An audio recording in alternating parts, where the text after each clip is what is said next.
Welcome to Innovations. I'm your host, Phil McKinney. Welcome into the studio. If you happen to be listening live on Facebook, you can ask your questions live during the show. Anytime. We will tend to answer those questions during the commercial break, but would love to get interaction. So if there's something that we're covering today that you've got a hot burning question on, you don't want to wait to send it to me as an email afterwards, feel free to post those over as comments over on the Facebook live stream.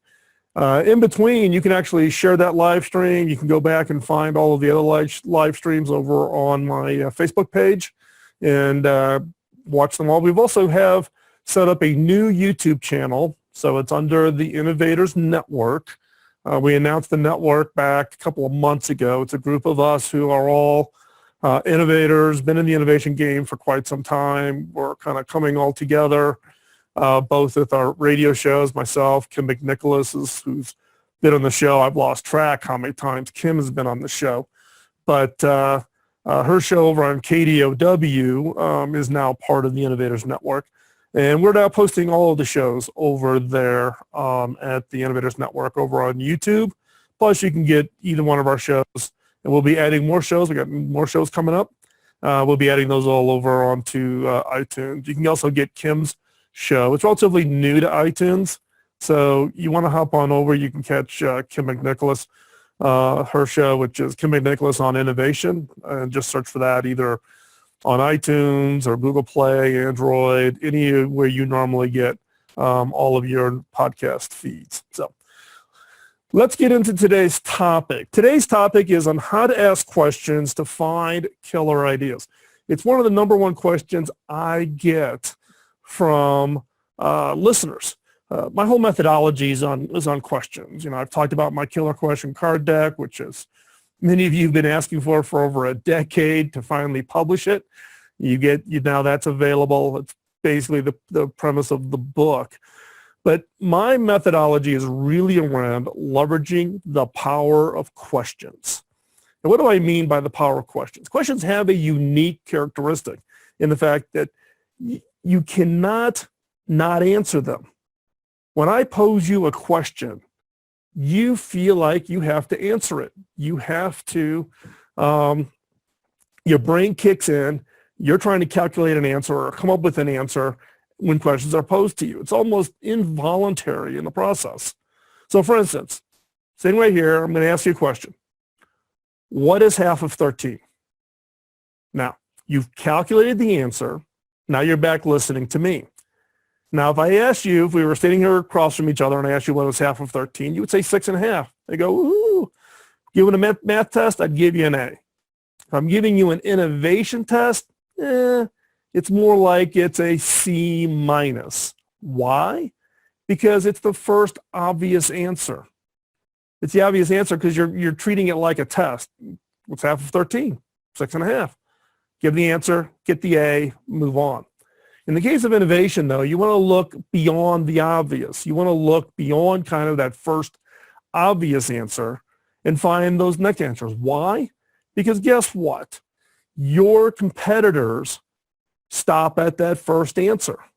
They stop at that first obvious answer. So, and that's 95% of your competitors. So by simply you go looking beyond that obvious answer, then you are actually potentially way ahead of your competitors. So if I'd asked you what is half of 13 and I had spelled it all out, THIRTEN, then we could split it vertically and you get THIRTEN, split it half and half, but you split the word literally. If I wrote it as Roman numeral 13 and I had you split it vertically, what's the answer? 11 and 2. You could go 6 or 7 on rounding. You can do, there's 13 cards in a deck of cards. Number 5 card is the middle. There's all kinds of ways you can think about what is half of 13. And in fact, there's a college professor out there who's taken this out of my book and uses it in her classroom. And the most that any one classroom has come up with is 31 different answers to the question, what is half of 13? Now, there are good questions and there are bad questions. And what we're trying to focus on here today is How do you use questions to find that new idea? How do you use questions to find that new idea that can then allow you to come up with that new product, that new service, that new innovation that's a game changer? And it's through questions and getting people to get that subconscious to kind of halt a little bit and look at the problem or look at the opportunity completely differently. So the question I've got for you is, if I go back to what is half of 13, and there's 31 is the most that any one person has done, how many different ways could you answer the question, what is half of 13? Again, good questions, bad questions.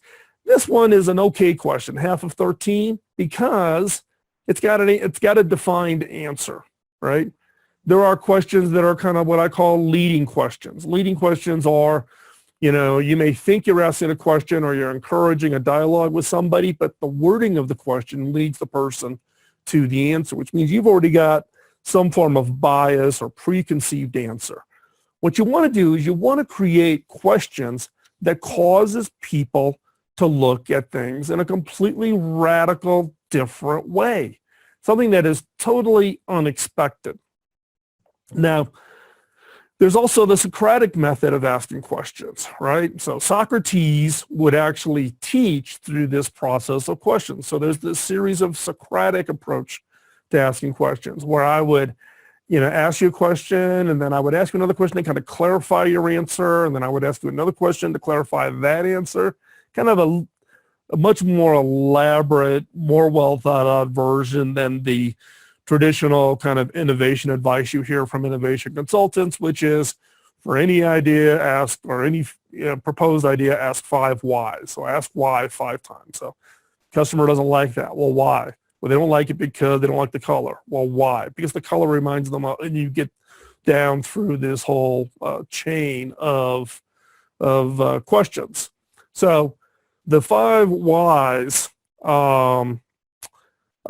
is one way to do it. Socratic method's a little bit more. What Socrates was trying to do in the Socratic method was to try to get the student to kind of self-reflect and actually make sure that they'd really thought through their answer, really thought through and could defend their opinion, their direction, their idea that they were expounding on. And so there's a variety of different ways to use questions, but the way to create really good questions are questions that really cause you to kind of step back and go, whoa, I got to think differently about this thing. You're asking me a question that I had never considered before, or it's a question that I don't have ready access to the answer. I have to go off and do some research, or I have to go talk to some other people, or I have to go observe something in order to get the answer back. The best kind of questions are those that are really kind of eye-opening in such a way that they cause you to kind of step back, your eyes get really big, and you go, holy smokes, I hadn't even thought about that. Let me see what ideas I can come up with based on that question. So there's lots of questions that are out there. I've got, you can buy the deck, the 40 of them are in the book. I've talked literally about hundreds of them in previous shows, so you can go back and dig through the Killer Innovations archive at killerinnovations.com and go through all of those questions. What I would encourage you to do is start just coming up with your own questions and take other people's questions, find them in the archive on Killer Innovations, go on to, there's lots of really good posts in Pinterest or Flipboard. Go search on Google about questions, and you'll come up with a complete, set of questions. Test them out. Test them out on yourself. Test them out onto others, and see if they cause you or your team that you're trying to generate ideas from to cause you to take a look at something in a unique and different way. So from that standpoint, you can go do it that way. Now, what I'm going to share with you with the rest of the show today is a series of set of questions and walk you through these particular questions as examples of really good questions. So I'm going to stay tuned. We're going to walk through the rest of this show.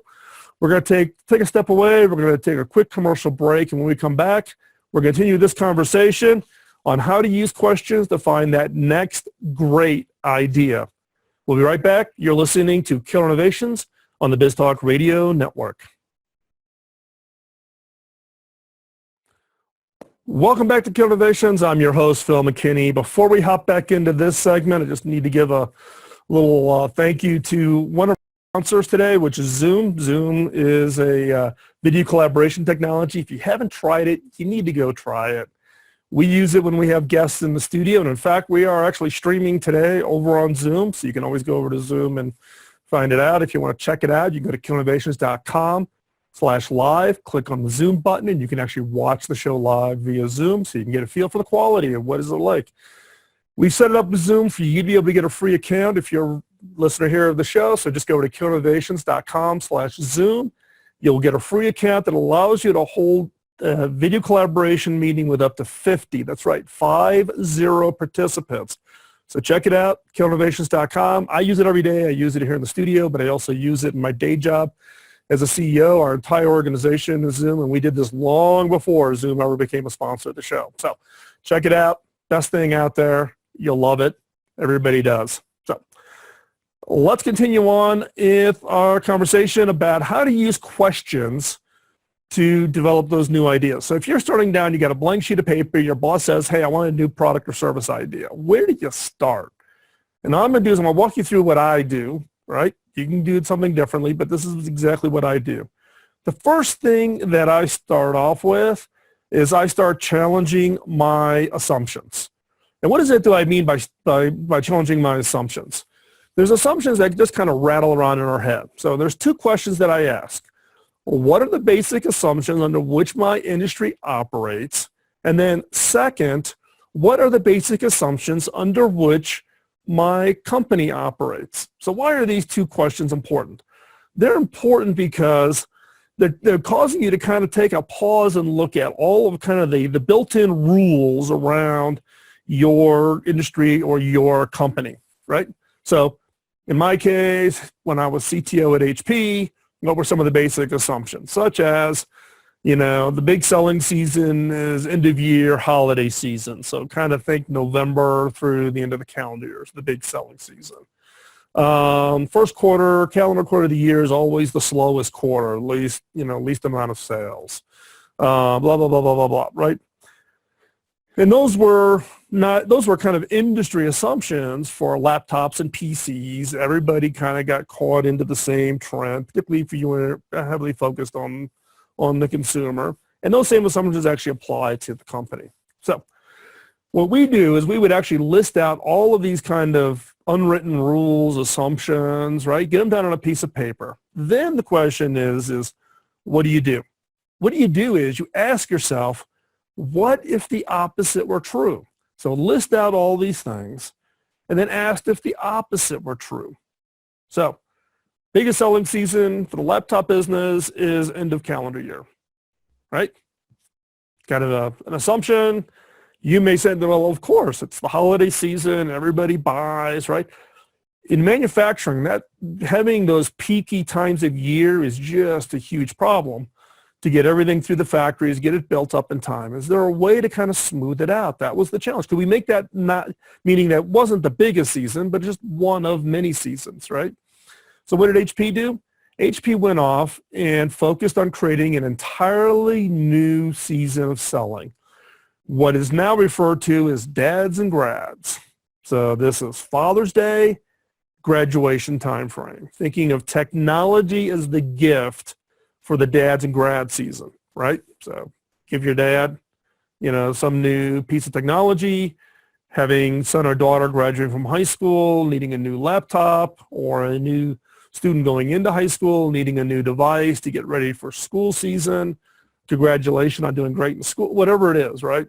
So in the case of this, we looked at what was a basic assumption, and literally over 3 years of just constantly pounding on this, created an entirely new selling season that actually started to smooth it out. End of year is still pretty big. We didn't solve completely that problem, but it did turn into this smoothing out of the manufacturing process, which then in turn became really a great additional selling season, which allowed us to smooth out manufacturing, smooth out all the challenges, right?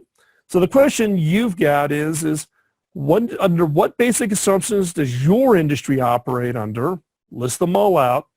What are the basic assumptions of which your company operates, right? And then challenge yourself, what if the opposite were true for each of those assumptions? And that'll be a good sparking point. You may not come up with like a fully formed, idea, but what you will come up with is potentially an area to start searching where there might be something interesting like, hey, how do we get out of that end of year selling season challenge where, everybody's competing to get product through, the factories all at the same time and trying to ship them over by boat to Europe or the US or wherever for sales, whatever. And you got to plan so far ahead. Is there a better way to do that? We took that challenge on 3 years. Now, it wasn't even my team. It was somebody else completely over in a different part of HP in the sales and marketing that innovated this idea around dads and grads. Huge success. Great people there. They did a phenomenal job on looking at how do you solve this and challenging themselves to think about what if the opposite were true. The next question I would ask myself, though, if I'm sitting at a blank piece of paper, my boss is saying come up with a new product or service, I would ask myself, what external jolts have the potential to significantly impact my industry, right? Think about retail. Today, if you read the news, a lot of retail stores are going bankrupt. Why? Because more and more consumers are buying things from Amazon or other online stores or, from alternative places or from the big box retailers like here in the U.S., be Walmart or Costco or Sam's Club, whatever. Now, what you really need to do is be a retailer to ask that question, 5 years ago. What would be that external jolt? What would keep customers from buying product from you? And so from that standpoint, this is an important question. It's one of the hardest ones to answer because you got to think about far enough out into the future where it makes sense. Now, these are kind of preface questions. What I would go into then is I go into the ideation session and start asking, this is where I'm going to actually generate ideas. And the way I think about generating ideas is really into 3 categories: the who, what, and how. The who is the customer. Who is it that's going to get value from whatever your idea is, right? So how do you think differently about your customer? The what, the actual product, the actual service that you're actually going to offer. So the actual shiny object. And then the how, everything that happens behind the scenes, everything that comes together, operations, how do you sell it, how do you market it, how do you do HR, those kinds of things. So we're going to take yet another quick commercial break. When we come back, we're going to dig into this who, what, and how, and I'm going to give you actual question examples in each one to help you generate that next big idea. So don't go anywhere. We're going to be right back after this quick commercial break. You're listening to Killer Innovations on the BizTalk Radio Network. Welcome to Killer Innovations. I'm Phil McKinney. We're picking up our conversation talking about how to ask questions to find or discover that next great idea. But before we do that, I announced it last week. We're kind of doing, count this a little bit of a second announcement, but I'm very, very happy to announce that HP is joining as a sponsor for Killer Innovations. So we already have had Zoom for almost 6 months now. HP now has joined as a sponsor. And I talked about it in the first half of the show. I retired as the CTO for Hewlett-Packard back in 2011. I've been gone from HP for quite some time. I am not rejoining HP, so don't misinterpret that.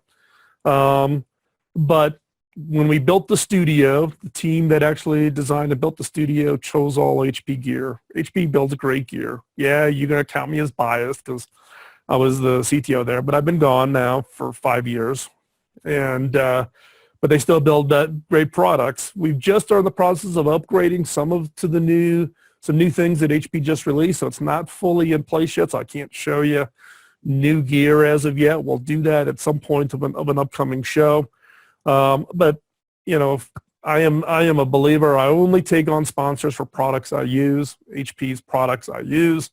Even the team that has no connection to HP chose HP for the equipment for building out my studio here in Colorado. Great stuff. Check it out. And we'll have more information coming up as we roll out the entire sponsorship program with HP. So just want to reach out and give a shout out to HP and say thanks for becoming part of the team here at Kill Innovations. So let's pick up the conversation. How do you ask questions to really generate ideas? Previously we talked about challenging your assumptions, challenging your thinking around jolts, things that come in from the outside that could potentially be some form of either risk or opportunity to your ideas. And in the last segment, I just got into a little bit of the who, what, and how. We're going to talk about that more specifically in this segment. So let's start it off right away with the who. The who is really talking about who is your customer. What is it that the value that they get from your idea? Here are two questions that the most popular ones that I use. They're out of the card deck. They're in the book. The number next to them actually denotes the number on the card deck. So if you've got the card deck, this tells you we're using the who question number 8 and who question number 12. And there are many more questions in that deck around specifically how to think about customers. But these are two that I really like. And I'm going to really focus on number 8. What customer segments will emerge in 5 years that don't exist today? What customer segments are going to emerge in 5 years? Right? Well, think about customer segments. How do you define your customer? Right? Now, some people will denote customer segments by age. Some of them will denote customer segments by income level, by marital status, by geography where they live, those kinds of things. But really what you're looking for is how do you identify and name segments of natural customers that will buy your product or service, right? So some of the names, I'm going to give you just some funny ones that I think are, enlightening from the standpoint of how to challenge you to think really differently, right? So for instance, what's a yuppie? Okay, come on. Young urban professional. What's a yuffie then? Young urban failure. Young urban failure is 2008, 2009, kid graduates from college, tries to go get a job, maybe finds a job, but lives way above their means, blows through all their money, and ends up living back on the couch at mom and dad's house, right? What about woofs? What's a woof? Well-off older folks. That's where all the disposable cash is in the older generation. Amount of home ownership, cash for retirement accounts, etc., are in those well-off older folks. Great segment to go after. What's a Moby or Adobe? Moby, M-O-B-Y, Adobe, D-O-B-Y. What's that?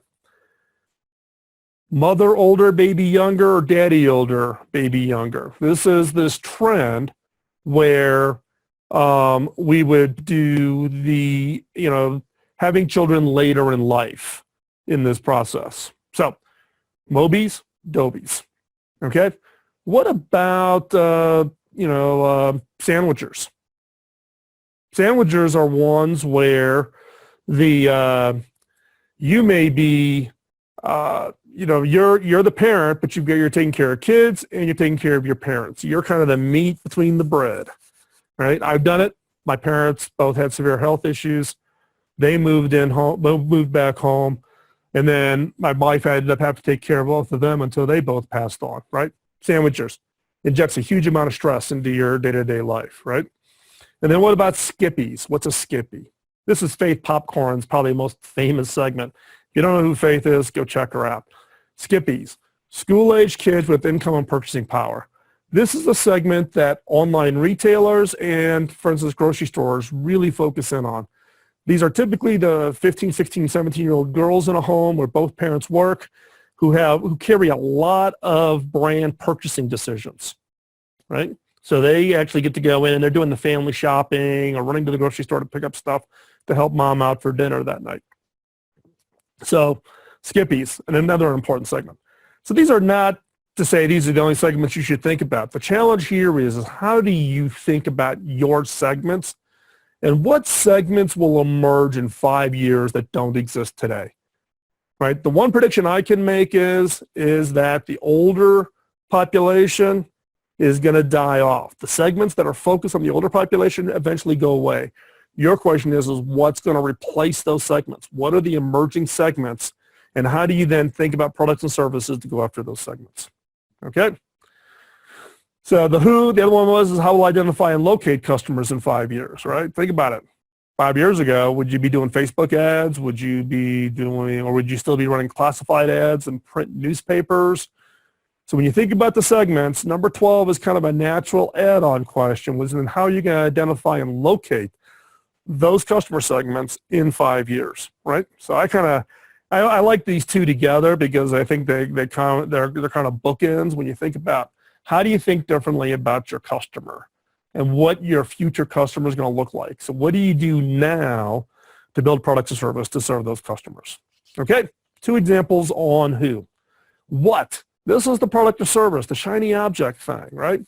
Here's 2 questions. Number 4, what features of my product create unanticipated passion? And what products could I create out of unused assets? So in this case, these 2 questions, they're radically different. I just picked them just out of, pure interest, right? What features of our product create unanticipated passion? Take Polaroid, for instance, right? So Polaroid, the instant film, for those of us in the older generation, you take it, spits the film out in the front, you watch it, and it actually develops in front of your eyes. You get the instant picture, great type of thing. Polaroid went out of business, right? Couldn't keep up, eventually went out of business. Their customers were so passionate that they created what's called the Impossible Project and actually bought the factories from Polaroid and reverse engineered to actually put instant film back into the market. That's pretty impressive. Number 10, what products could I create out of unused assets? What are the things that you throw away that you could get rid of? Or in this case, Amazon, large number of servers. They would use these servers during the holiday season. But soon as the holiday season, big shopping push was over, all this computing hardware at Amazon was sitting idle. Amazon came back and said, what are we going to use with these assets? Do we just power them down? No, they actually sold those computers for virtual usage by customers. It becomes AWS, a new service from Amazon, which is actually a big, huge profit maker from Amazon. And then the how. The how question is what are we throwing away that we assume has no value? What do people not like about the buying experience of my product? So what are we throwing away? Zoos. What do zoos throw away as an example? Elephant poo, right? They have to get it out of the thing. They truck it away. They have to pay for disposal. What do now? They put it in a bucket. They sell it in the gift shop, and the visitors to the zoo carry it away. And then what do people not like about the buying experience of my product? You've heard me talk about this many, many times with regards to how I would do my retail kind of surveillance. So we're going to stop there. Who, what, and how. We've got one more topic we're going to cover, which is on using questions to select your best idea, the idea that's really going to be that game changer. So when we come back, we're going to talk specifically about ranking, and we'll go from there. Okay? Don't go anywhere. We'll be right back. You're listening to Killer Innovations on the BizTalk Radio Network. Welcome back to Killer Innovations. We're continuing our conversation on how to use questions to find those great ideas. So we started off talking about getting away or being aware of assumptions and challenging yourself to think in the opposite direction. We talked about looking at jolts. We just wrapped up on ideation, generating lots of ideas around who your customer, the what your product, the how your business operates. So now you got all these great ideas. Well, now what do you do with them? You have to rank them. This is where most methodologies fall flat on their face. You get a list of 200 ideas. What the heck do you do with a list of 200 ideas? You need to rank them. So how do we rank them? We rank them by asking questions. So here are the questions that we use. The objective here is to find the best ideas for you. So Take the entire list, 200, 300 of your ideas. You can go through a little bit of what I call a grouping exercise, which takes all the ideas and puts them into common overlapping groups, kind of bundling them all up. And then for each of those, ask yourself these 5 questions. Number 1, will this idea change the customer's experience or expectation? Number 2, will this idea change the competitive landscape? Or 3, will this idea change the economic structure of the industry? You need to have a strong yes for one of those 3. If you don't have a yes for one of those 3, then why are you doing it? Assuming you have really a strong positive to one of those 3, and if you have a positive to 2 or all 3, then you might have, the grand slam home run idea. Then you must ask yourself questions number 4, question number 5. 4, do you have a contribution to make in this space? Do you have some form of expertise, capability, access to customers, something that, you're just not starting off with nothing, or you're going into such far afield from what it is you do today that it's so far out of reach as far as expertise and capabilities, then you may be struggling on that idea. And then number 5, will this idea generate sufficient margin? That 5th question is really about not trying to get into doing financial analysis. It's just like you're trying to think about what the business model will be. So what you do is you take each of those 5 questions, you score every idea across 5 questions. Maximum points for any one question is 5. So the max you can give to any one idea is 25 points. Get 8 people to do the scoring. Do it anonymously. And what you'll find is the top 2 or 3% of the ideas will come up to the top. There'll be a gap in the score, and then there's the rest of the ideas. I've done thousands of these, and it works out. It works this way. Just trust me. There's a bunch of other podcasts. I've written about this on the blog. You can just go over there and just search for ranking in the search field, and there's a lot more detail on ranking. But the objective here is going through the process today of asking these series of questions, getting to this ranking. You're going to come up with 2, 3, 4 really, really great ideas. Those are the ideas you should be focusing in on. The other 194, 185 ideas that are in your list, park them. Don't throw them away. Park them to the side. Come back to them at some point. But the whole objective here is how do you ask questions to discover that next great idea by going through the process that we just talked about. And really, why is this so important? This is so important because if you do better questions, you'll come up with better ideas, which generates some more impact. Better questions, not just any question. Think strategically about questions. You can use the killer questions as a starting point. You can go out and create your own questions. Use questions, asking questions, causing yourself, but more importantly, the broader, diverse team that you're working with to look at a problem or look at an opportunity in a completely different way. That is the power of questions. So today we've covered a lot of material. I'm going to make it all available for download. So you can go over to killerinnovations.com/askquestions. That's right, killerinnovation.com/askquestions. And that will get you the PDF of everything that I've shown here on the live show, which is all those questions, all the flows, the order that you should be doing these things. And you can get that as a complete download. If you're writing in a car and you can't write this down, don't worry about it. Just go to killerinnovations.com, find today's show about asking questions. And in that, I'll have a link. You can click that, and that will get you the download of today's slides. So again, killerinnovations.com/askquestions. That will get you all the material that we have covered today. The other is as I've mentioned, the Killer Question Card Deck is available. Last week I talked about it, but people missed the comment on where do they go get it at. So here I'm being very clear. They are available for purchase at innovation.tools. Innovation.tools. It's the online store. It's a store that's put together by innovators, for designers, for creatives. There's other things over there, but that's where the card deck is available today. You can order it. You can order it worldwide. We're shipping it everywhere. So go to innovation.tools. You can find the card deck, and you can check those out. Also, support our sponsors. As I said earlier, we've added HP as now a sponsor of Killer Innovations. So support them. Go over there, let them know. Get your free account at killerinnovations.com/Zoom.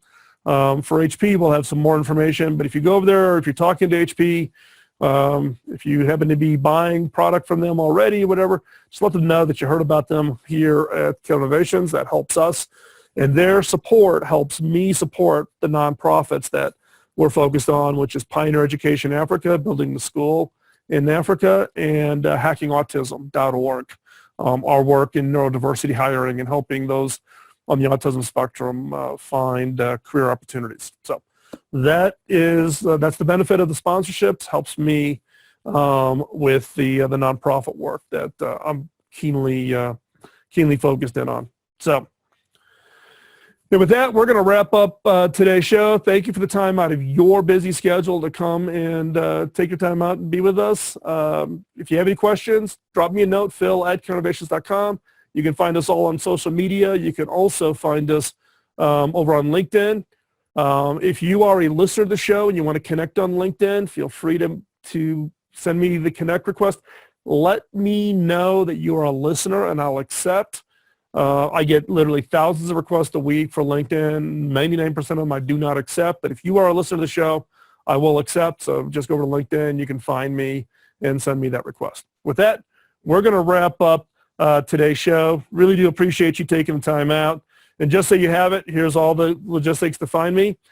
And we will talk to you next week right here on Killer Innovations on the BizTalk Radio Network. Have a great week.